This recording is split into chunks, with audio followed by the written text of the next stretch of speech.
So my fiance and I are engaged and have been since this year.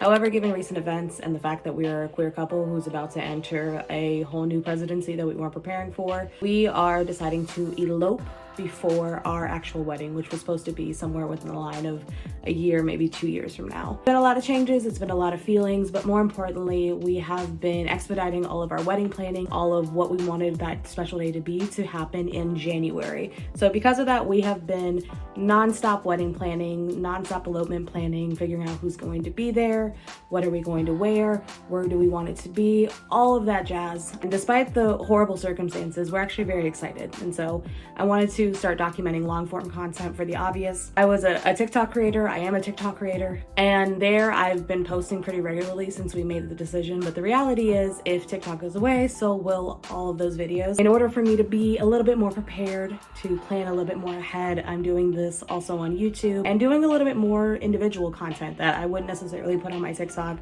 Maybe it's not for the audience. Maybe I want to talk about topics that I know are going to get censored on TikTok, just like, for example, saying the word queer, right? So this is where we're at. And I wanted to start today because I got packages of stuff that we're going to incorporate within our elopement, and I wanted to share them on screen.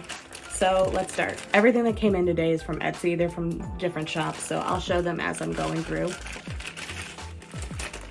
Make sure you don't see that address. Now, I know exactly what this is. For context, I was raised Catholic. I'm no longer Catholic for the obvious reasons, but I do love Catholic aesthetic. I do love the ties that my culture and Catholicism bring. So in order to honor my culture and honor, you know, that part of me that still very much is a part of my heritage as well as my upbringing, I wanted to have a customized rosary. Oh my goodness. So pretty. So the reason I customize it is for two things. One, my father passed away 2 years ago, and I wanted him to still walk me down the aisle. So it's got like pearls, which is a huge part of kind of just like our palette and what we're going for the big day. It also has roses, which were his favorite flower. And then if you go down more on the line, it also has his name.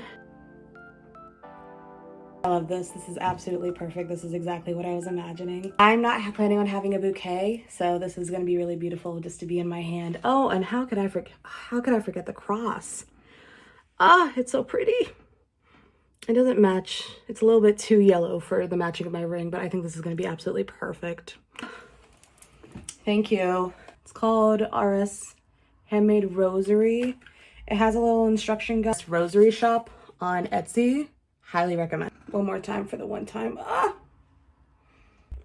Before we start, I am a queer person who is engaged to another queer person, and we are eloping in January. I'm very excited. There's a lot of emotions, but right now we're just in the But right now we are planning to.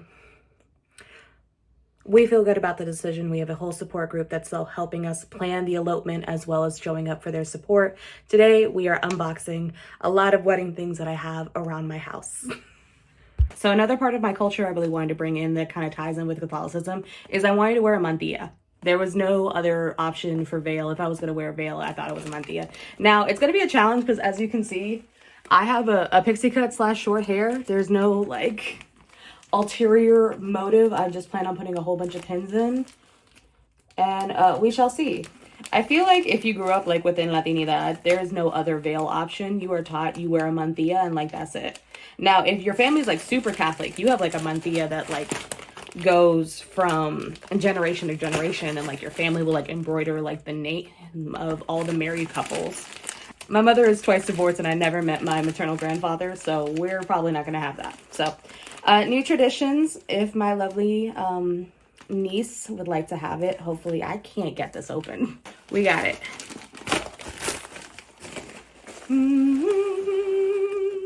Ooh, look at that. I wasn't expecting to look like the little package, but it's beautiful. Oh, it comes with like veil care. Who's that wonderful girl? Oh, it comes with pins. Look. Ah, it is so pretty. So nice. I'm really excited about this. I'm probably gonna see, yeah, these are only secured by like little strings. I'm probably gonna take this out entirely because I'm not gonna use it. My idea was to use hair clips Oh.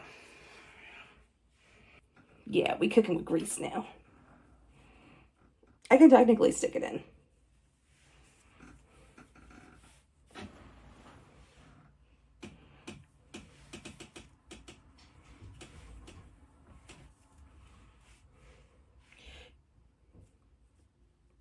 Yeah, so ideally I'll probably like stick them on the side, still have some hair poking out. I do love my good little curls. And then I look so bridal. You know, I didn't have an idea of what I was going to look like, but this is a really good idea. I have to try it on with my wedding outfit first, but yeah, this is the look we're going for. I look very católica, very Latina. It looks super cute. I gotta fix this. I also didn't want it chapel length, so this is the length we're going for. Oh, it's so nice. And then when I have those spheres, I can just do that. Yes.